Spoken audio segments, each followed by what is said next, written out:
begins.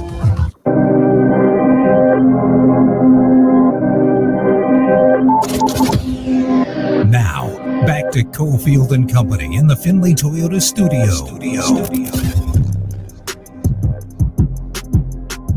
Oh, I'm so happy with the summer fight slate.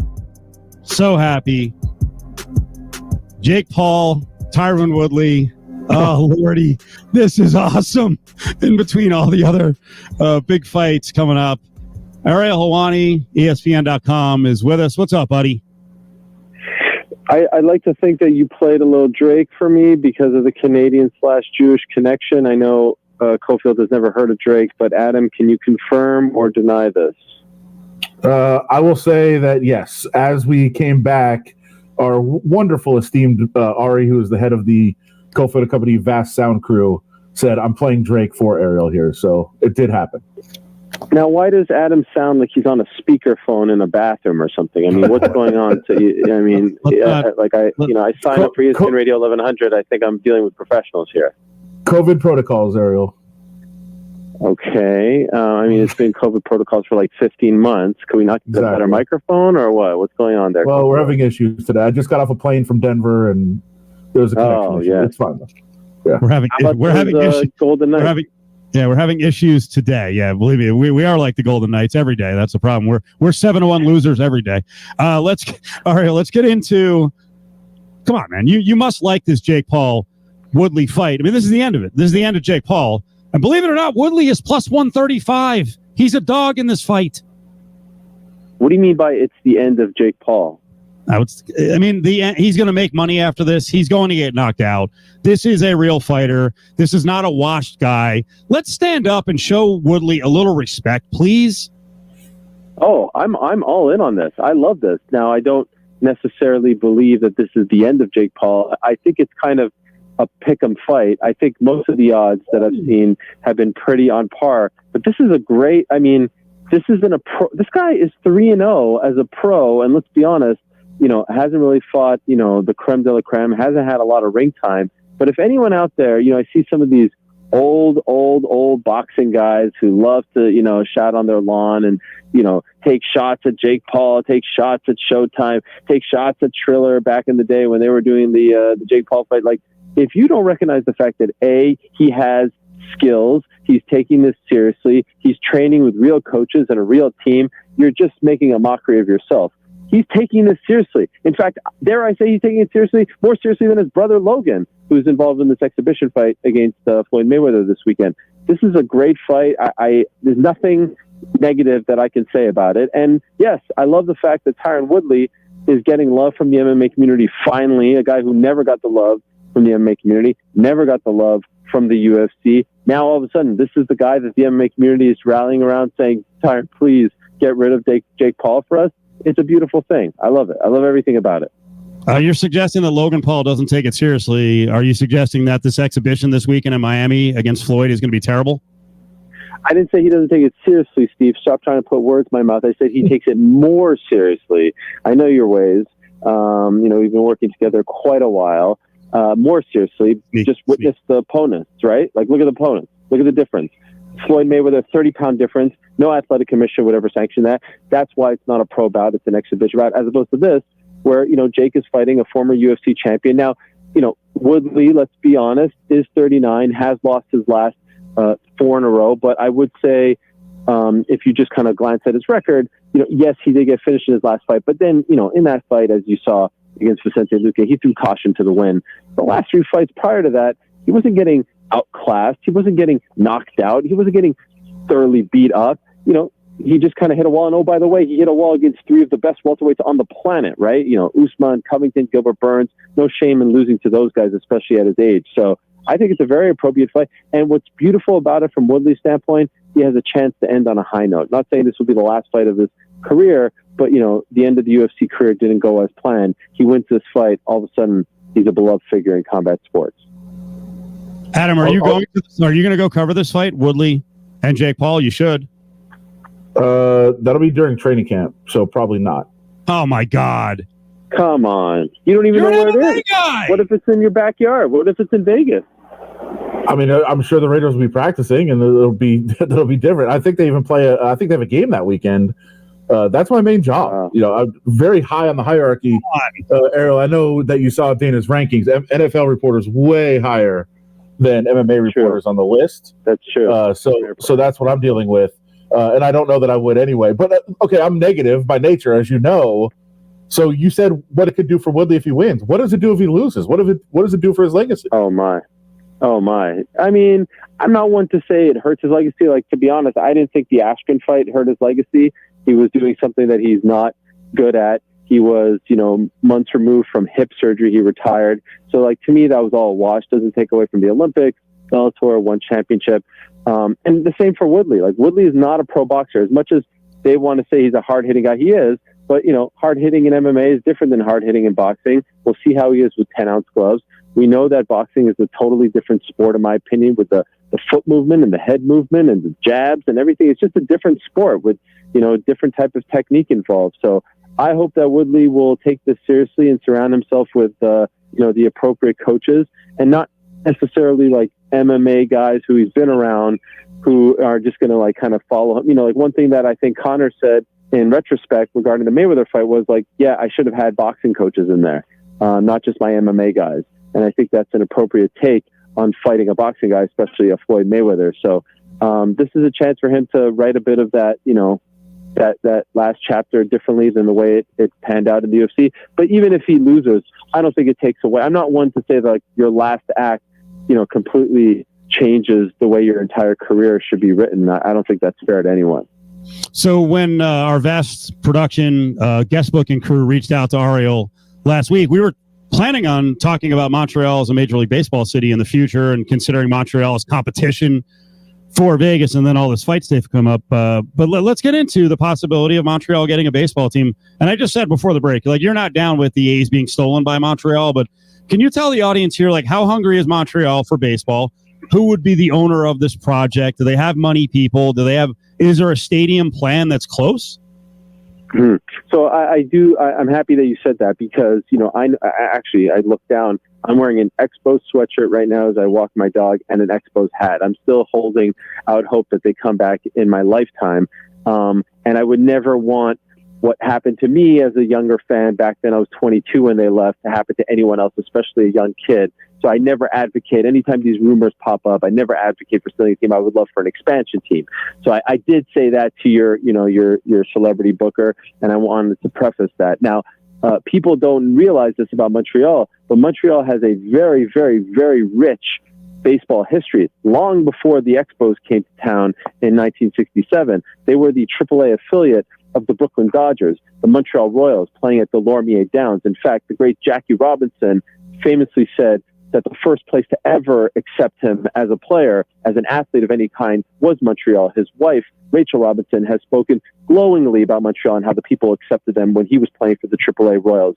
And guys like Tommy Lasorda and Roy Campanella played there. It dates back to the 1920s. So this isn't like, some cool little, place, dare I say, in the desert that all of a sudden wants to get in on the hot thing known as Major League Baseball. And of course, we know that people call, Montreal one of the finest cities in North America, one of the finest cities in the world in terms of entertainment, in terms of dining, in terms of culture and fashion. I mean, Las Vegas dreams that it could be considered in the same breath as a city as cosmopolitan as Montreal. Now, as far as the ownership situation is concerned, Stephen Bronfman is a guy who is the son of the great Charles Bronfman, the original owner of the Montreal Expos. He has been pushing for the last several years to try to bring the Expos back. There's another local businessman named Mitch Garber who's involved with Cirque du Soleil, who's trying to help bring them back. And there have been rumors for several years that Bell, which is a big telecommunications company, sort of like an AT&T, if you will, they are trying to get the Expos to come back, because basically the Canadian sports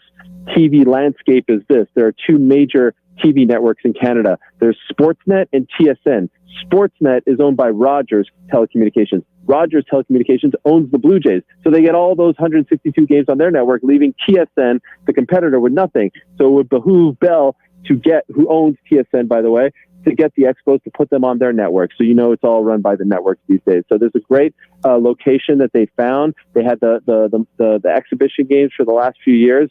With the Blue Jays playing there, 50,000 per game showed up to those stadiums. And I was a fan back in the day, Steve and Adam, when 50,000 fans were showing up when they were battling the Atlanta Braves. In the early 80s, the Expos outdrew the Yankees, outdrew the Mets, outdrew the Braves.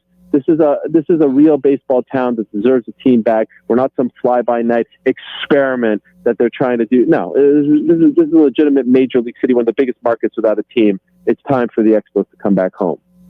Why are you taking shots at us? We don't want them. Like you're all combative. We're kind of lukewarm on the A's coming here. You're right. Montreal is awesome. Vegas is much different. I hope Montreal gets a team. Why don't you guys want a team? I didn't say we don't want a team. We don't want to pay for a stadium. Adam is lukewarm on it. I think it would be cool here, but I don't know that this is the best spot, and I think Montreal is a great spot to go to. That said, I think you hit the magic words, though. I think baseball wants Montreal as an expansion city because they want to be able to get $2.2 billion or $2 billion out of a new owner. But I'm fully in support of Montreal getting a team. Well, what would you guys do? Because obviously in the middle of the summer it's scorching hot. So would there be a roof? Yes. Yeah. Yep. Who wants to sit indoors? You see, the beauty of Montreal is it's gorgeous. June, July, August, a little bit of May as well. The problem with the Expos that no one ever talked about was the stadium that they built for them, Olympic Stadium, was in the middle of nowhere. It was a closed roof. The roof didn't open. And so you get 3-4 nice months out of the year. No one wants to sit in the middle of the freaking boondocks in an indoor stadium. You want to enjoy the outdoor weather. So now you got to get a downtown ballpark, open stadium. People enjoy. They go out, nightlife, all that stuff. It's a perfect place. I just think, we're trying to shove a square into a circle here by bringing baseball to Las Vegas. There's no history there. There's no market. There's no fan base. I mean, come on, you guys, you struck gold with the Golden Knights. Just be happy with it and move on. Plus, we're an NFL city now, and then future NBA city. Sort of. How close? I don't know Montreal real well. I was down there by the Bell Center for a couple of UFC events. How close to that arena would the stadium be? So the one of the worst owners in the history of sports, Jeffrey Loria, and his Scrooge former stepson, ex-stepson, David Sampson, who all of a sudden now is some media pontificator and seems to know everything about everything. Meanwhile, he killed 2 baseball markets. They had a land across the street, literally across the street from the Bell Center, and they gave it up once they took over the Expos in 2001. So unfortunately, it's not as close as it should be. But I would say 15, 20 minutes. Certainly not where the Olympic Stadium was. I don't know if either of you have ever been to the Olympic Stadium, but it was literally in the middle of nowhere. It was not properly built. It was built for the Olympic Games, and there was a track around the field. I mean, it was just a mess. Back in 1976, the great Bruce Jenner won Olympic gold, and Nadia Comaneci. What do you know about that, Steve? You know nothing about Nadia Comaneci. Well, look it up, all right? 1976 Summer Olympic Games in the great city of Montreal. They built that stadium for it, and then they shoehorned the baseball team into that stadium. It never should have happened, and that ultimately led to the demise of the Expos. Well, the thing is, we say we don't want it. We would love to have a baseball team here, and we'd love to go cover baseball and watch baseball on a daily basis in the summer. It'd be great. Nobody wants to pay for a stadium like we just did for Allegiant Stadium. That's the issue. What would the financing be for a stadium in Montreal? Is there an appetite for the public funding a stadium? So obviously that's the main sticking point in all these markets. It was the sticking point in Miami. The Quebec government has been a little comme ci, comme ça about it all. There have been rumblings. I don't know if you know about the Tampa Rays situation where their owner, Stu Sternberg, has proposed an idea where they would split the season in Montreal and Tampa. I think that's a ludicrous idea. I mean, what player, first of all, would want to do that? It's such a mess. We're talking about 2 countries, let alone 2 cities splitting the team. But the Montreal government said that they were open to that. Obviously, they wouldn't want to fit, an incredible bill if they're splitting it. So that would be 40 games or so, because it would be 81 home games. But they haven't definitively said. But I have read recently from the mayor and from other government officials in Quebec where they haven't outright said that they wouldn't, consider paying for it. I'm not a fan of the public sector paying for it. I think what happened in Miami was an absolute joke. And as you said, in Vegas, I mean, I think it's just crazy that these billionaire owners, get the people to pay for their stadiums and then they make all the money off of it. It's absolutely insane. So I would not be a huge fan of that. And especially after the last, year and a half that Montreal had and all the issues, I mean, I don't know if you guys know, but like Canada is like 5 months in back of the States in terms of this pandemic. And so they've got a lot of catching up to do. The last thing people are going to want to do right now is pay for a stadium. Ariel Helwani's with us, ESPN.com. We got to close on this. Your Knicks, and you cover the NBA. Why do you always say ESPN.com? Why can't you just say ESPN? Am I not good enough to just be like overarching ESPN? I mean, I'm hardly on ESPN.com, for God's sake. Good point. ESPN Plus and ESPN. Okay. And ESPN. Thank you. I saw that you pulled the classic confirm. You confirmed Jake Paul and Ty Woodley today, so that was. I mean, if I'm being honest, it was just me practicing good journalism because the reports yesterday didn't have the date, they didn't have the weight. I mean, I was just being a mensch by doing that, and a lot of journalists, as you know, wouldn't even do that sort of thing. So yes. I think and honestly, none of us trust the guy who initially reported it. I'm kidding. All right, what's going to happen the rest of the way for the Knicks? I said last week, I think the Knicks are just happy to be here. This is the first step in the rebuild, and we need to get out of here. I saw Capella today was saying, "Bring it. You want to talk trash? You want to push us around? Let's do it. We'll play rough and we'll beat you." Clip it off right now. Capella just, the guy just made the cardinal sin. He pissed off who should be the MVP, who has been named the MIP, the most improved player, Julius Randle. Did you see Randle's play? I mean, if you could see the smoke coming out of his ears, it was unbelievable to see how pissed off he was. Look, the Knicks aren't happy to be here. Yes, this has been a Cinderella season. Yes, if you would have told me back in December they would end up with a 4 seed, they would have ended up with 41 wins. Vegas had them at 22.5, for God's sake. And they ended up with 41 wins and a home court advantage. Of course I would have taken that. They didn't come here just to roll over to freaking Trae Young and the Atlanta Hawks. Who are the Atlanta Hawks, for God's sake? So they're going to go to New York tomorrow, Wednesday. Madison Square Garden is going to be on fire. They'll win Game 5. They'll go to Atlanta. Very cute how those fans have been acting. They're trying. It's cute. They'll win Game 6. Game 7, as you know, all bets are off. Wow, that sounds interesting. Down 3-1, and they come back to win the series. Wow, that certainly sounds familiar. Oh, yeah, it was my Montreal Canadiens who did that last night against the Toronto Maple Leafs that they had no business beating in Game 7. And God forbid the Vegas Golden Knights get past the Colorado Avalanche. We know that's not going to happen. They'll be meeting the number one team in the NHL in the conference finals for God knows what reason. I don't understand why Vegas would play Montreal. This whole thing is very confusing. But rest assured, we're on our way to 25 cups. 25 cups, Stephen Adam. What do you know about that? Adam, I know you know nothing about that because you're a self-loathing Buffalo Bills fan. You want to come back. You wish you could come back. You're embarrassed every day that you made this decision. I've invited you to come back, for God's sake, and you still won't accept my invitation. It's disgusting. You should be ashamed of yourself as a lifelong Buffalo Bills fan. And quite frankly, I don't know why I keep coming on this program because of the way you're acting. Wow, there's a lot to unpack there. It's good. A lot of threats. Are you, Ariel, are you concerned that the Bills are anti-vaxxers, though, in large part? No, get out of here. I think it's Adam just, is. Wait, Adam is an anti-vaxxer, or he's concerned about it? No, he's concerned. He's actually enjoying every second of it because what he's hoping is that the Bills are the one team that can't get back to normal, and it actually, proves to be a negative this season. Self-loathing fan. No, look, the Knicks announced if the Knicks make it to round 2, only vaccinated people can attend the game. So the Bills aren't that different. They were just one of the first ones to come out and say it. And I believe it was Jordan Poyer's wife who was very vocal about not liking this. I mean, look, it's a sensitive subject. I am vaccinated proudly. You look at the numbers, they're all going down. I had someone tell me, what happened to COVID? What happened to COVID? Where did it go? It went away because we all got vaccinated, for God's sake. That's where it went. I mean, come on, everyone. Ridiculous. By the way, don't just pin it on poor Rachel Bush. Ooh, I can't believe I just said that. No, it's Cole Beasley and Josh Allen also. It's a lot of people. Listen, Josh Allen did one interview with some jabron over at the Ringer, and I feel like his words were taken out of context. He didn't outright say it. He said he had some questions. And by the way, that happened 2.5 months ago. And things could have changed since then. Has he come out?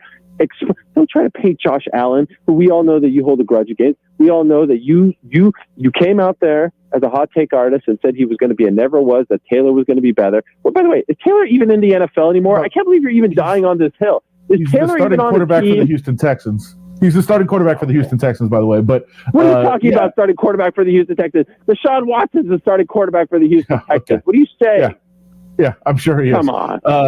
And yeah, that wasn't the case. Again, by the way, it was the fact that the fans are shouting the N-word at him, which was my problem. Which I can't believe you're still defending that team who had that. But that's fine. You can do that. Crazy. Okay. So this is akin to correct me if I'm wrong. A Knicks fan spat on Trae Young a week ago. Should I denounce my favorite team because a stupid fan acted like an idiot? It's the same thing. How's it any different? One fan spitting compared to many fans yelling an N-word, I think is different, but that's fine. That you can do you. It's absolutely